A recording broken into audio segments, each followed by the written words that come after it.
नमस्कार, university academy में आपका स्वागत है। मैं विकास सिंह आगे का टॉपिक स्टार्ट करता हूँ। हम लोग लास्ट लेक्चर में क्या बात की थी, आरएमएस वैल्यू, एवरेज वैल्यू, इन सब के बारे में, ठीक है। वो सारी चीज़ें हो गई थी। अब इसके बाद एक छोटी चीज़ और बचती है, वो है आपका फॉर्म फैक्टर और peak factor. Form factor and peak factor is nothing but the ratio, बस और कुछ नहीं है। तो आप एक चीज़ जान लीजिए, अगर हम आपसे पूछते हैं कि फॉर्म फैक्टर की यूनिट क्या होती है, तो किसी भी रेशियो की कोई यूनिट नहीं होती है, क्योंकि ये एक रेशियो है।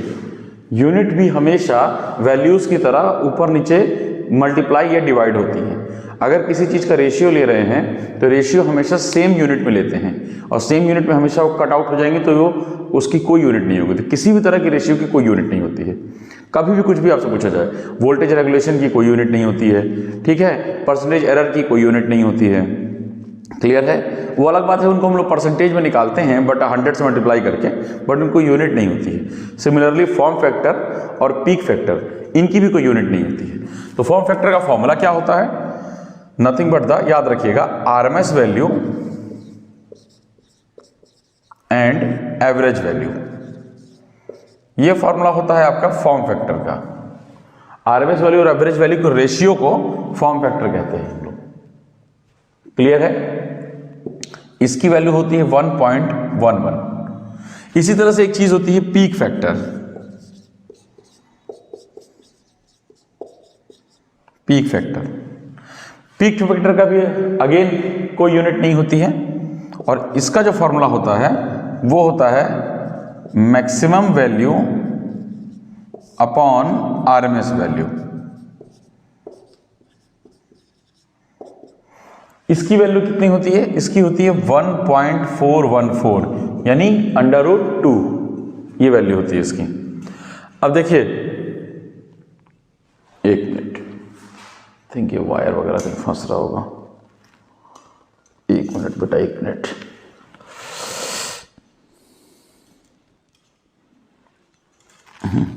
अब ठीक है।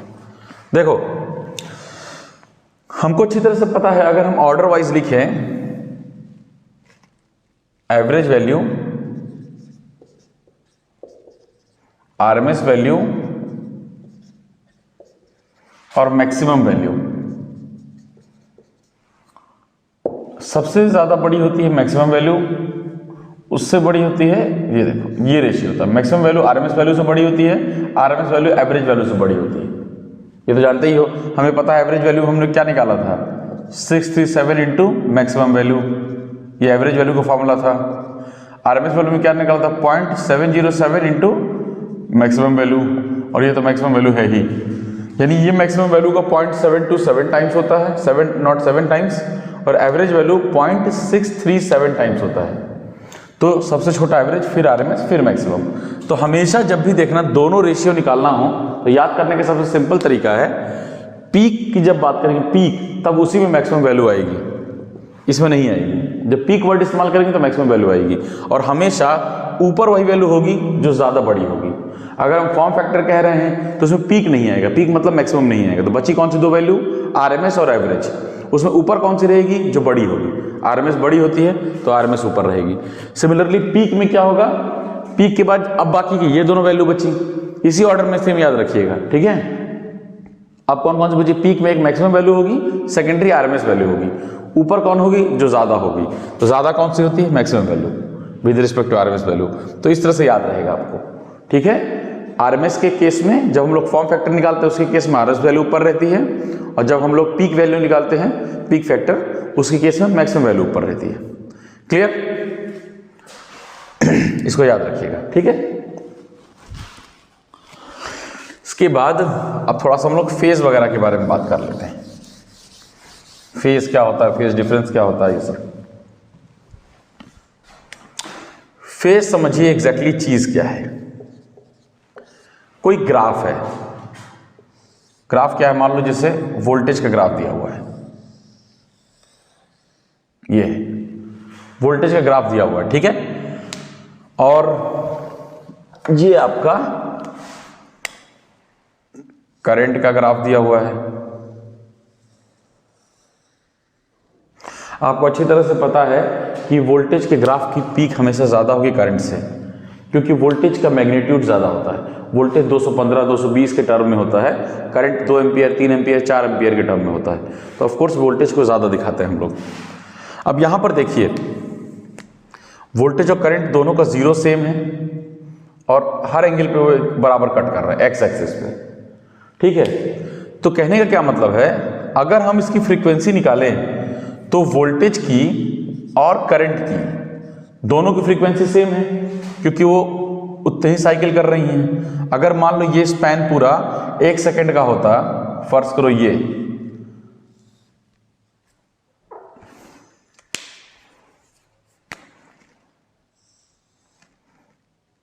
ये स्पैन पूरा 1 सेकंड का होता, 1 सेकंड, तो इसमें कितनी साइकिल हो पा रही है, कंप्लीट साइकिल। इसमें 2 कंप्लीट साइकिल हो जा रही है, देखिए एक ये और एक ये, तो यानी इसकी कितनी फ्रीक्वेंसी हुई, 2 साइकिल्स पर सेकेंड, यानी 2 हर्ट्ज। साइकिल पर सेकेंड हर्ट्ज होता है, बताया था हमने फ्रीक्वेंसी केस में, ठीक है। अब देखिए चाहे वोल्टेज हो चाहे करंट हो, दोनों की फ्रीक्वेंसी सेम है। तो फेज का मतलब क्या होता है, जब किन्हीं भी, जैसे लोग कहते हैं ना कि इन 2 कंपोनेंट के बीच में फेज डिफरेंस है या फेज डिफरेंस नहीं है, तो उसका मतलब ऐसे ये होता है कि जब कोई भी 2 कंपोनेंट जिसमें हम कंपेयर कर रहे हैं उनकी फ्रीक्वेंसी सेम हो लेकिन उनकी जीरोज भी सेम हो तो उनमें कोई फेज डिफरेंस नहीं होता। जीरोज मतलब जहां से वो स्टार्ट हो रहा, इसको मानते हैं। इसके इधर वाले ग्राफ को हम अभी बात नहीं कर रहे, हम सिर्फ पॉजिटिव हाफ साइकिल की बात कर रहे हैं, हाफ साइकिल कह रहे सॉरी पॉजिटिव साइकिल की। इधर ये वाई एक्सिस है, वाई एक्सिस की इधर पॉजिटिव इधर नेगेटिव, तो हम फिलहाल इधर की बात कर रहे हैं। अगर दोनों सेम जगह पे कट कर रहे हैं, सेम जगह से स्टार्ट कर रहे हैं, इसका मतलब इनमें कोई फेज डिफरेंस नहीं है। अगर सेम से स्टार्ट नहीं कर रहे हैं then it will create a phase difference. जैसे ये देखो, ये मान लो वोल्टेज की साइकिल है और ये π/2 है, ये पाई है, ये 0 है, ये 3π/2 है और ये 2π है, इतना ही रखते हैं।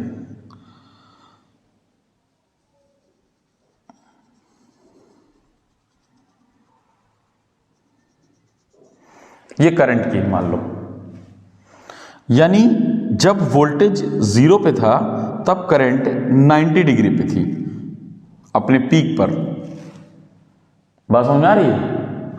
और जब देखो 0 पे इसकी करंट की वैल्यू 0, करंट पे 0 की वैल्यू 1, 90 डिग्री पे करंट की वैल्यू 0, 90 डिग्री पे वोल्टेज की वैल्यू 1, समझ रहे हो। मान लो इन लोगों का फेज सेम है, मतलब हाइट एक जैसी कर दो, बराबर कर दो, एम्पलीट्यूड सेम कर दो, तभी तुम लोग समझ पाओगे। एम्पलीट्यूड सेम रखो, इतनी ही हाइट रखो कि लगे कि हाँ भैया सेम चीज़ है। देखो सेम है। 0 डिग्री पे वोल्टेज की वैल्यू, वोल्टेज का ग्राफ 0 पे है लेकिन 0 पे ही करंट वाला ग्राफ 1 पे है। 90 डिग्री पे वोल्टेज वाला ग्राफ 1 पे है और 90 पे करंट वाला ग्राफ 0 पे है। तो यहां पर क्या हो रहा है, वोल्टेज और करंट के बीच में एटलीस्ट 90 डिग्री का फेज डिफरेंस है। अब डिपेंड ये करता है कि जैसे मान लो हम कोई फॉर्मूला लिखते हैं तो फॉर्मूला हम लोग कैसे लिखते हैं, जैसे V = Vm sin omega t लिखते हैं और I = Im sin omega t लिखते हैं। हम लोग इसी पैटर्न को फॉलो करते हैं।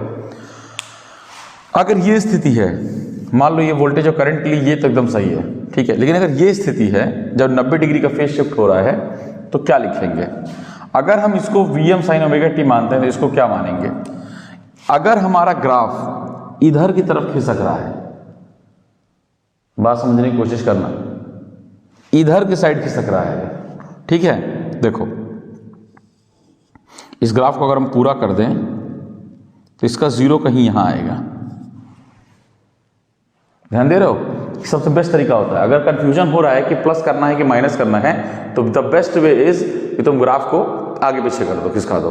कैसे करोगे, इस साइड ले आओ ग्राफ को, इसका 0 यहां कहीं आ रहा होगा, जब फेज इधर खिसक रहा होगा, इस साइड खिसक रहा है, पहले 0 यहां पे था, अब 0 इधर आ रहा है, पहले जीरो यहाँ पे था, अब इसी ग्राफ को तुमने खिसका के यहाँ कर दिया है। करंट वाले की बात कर रहा है, खिसका के तुमने यहाँ कर दिया। यानी अगर इधर की तरफ शिफ्टिंग हो रही है तो पॉजिटिव है, अगर इधर की तरफ शिफ्टिंग हो रही है तो नेगेटिव है। बात समझ में आई हम क्या कहना चाह रहे हैं? कहने का मतलब अगर ये ग्राफ यहाँ से स्टार्ट हो रहा होता जीरो इसका, तो ये नेगेटिव होता। इसका यहाँ से जीरो स्टार्ट हो रहा है, देखो जीरो होते हुए यहाँ पे 90 आया होगा, तो हम लोग क्योंकि पॉजिटिव हाफ साइकिल से दिखा रहे हैं इसलिए हम लोग यहाँ से देख रहे हैं। तो अगर ग्राफ इधर शिफ्ट हो रहा है देन पॉजिटिव, इधर शिफ्ट हो रहा है देन नेगेटिव। तो ये ग्राफ इधर शिफ्ट हुआ है, देखो इधर साइड, क्योंकि जीरो इसका यहाँ पर है, तो उस केस में इसको लिखेंगे omega T plus pi by 2 ये। और अगर ग्राफ यहां शिफ्ट हुआ होता, यहीं अगर सेम चीज ऐसे होती, ये होता वोल्टेज आपका और ये होता करंट आपका, ये होता आपका जीरो यहां है, इसका जीरो पाई बाई 2 पे है। यानी इसको ग्राफ को अगर लेके जाओगे तो ऐसे पड़ेगा यहां कहीं, इसका जीरो यहां आ रहा है, देखो बात समझ में आ रही? इसकी ग्राफ की स्टार्टिंग यहां से है, इसका जीरो इधर आ रहा था, इसका जीरो इधर आ रहा है, यानी ग्राफ इधर के साइड शिफ्ट हुआ है। तो उस केस में करंट क्या हो जाएगा? V हो जाएगा Vm साइन ओमेगा टी, क्योंकि V तो अपना जीरो से स्टार्ट हो रहा है। I हो जाएगा Im sine omega T minus pi by 2। बात समझ में आई? जब ग्राफ इधर शिफ्ट करेगा पॉजिटिव, इधर शिफ्ट करेगा नेगेटिव। क्लियर है? एक बार देख लो ध्यान से। यही कहानी थी फेज की और फेज डिफरेंस की। This condition is known as phase difference.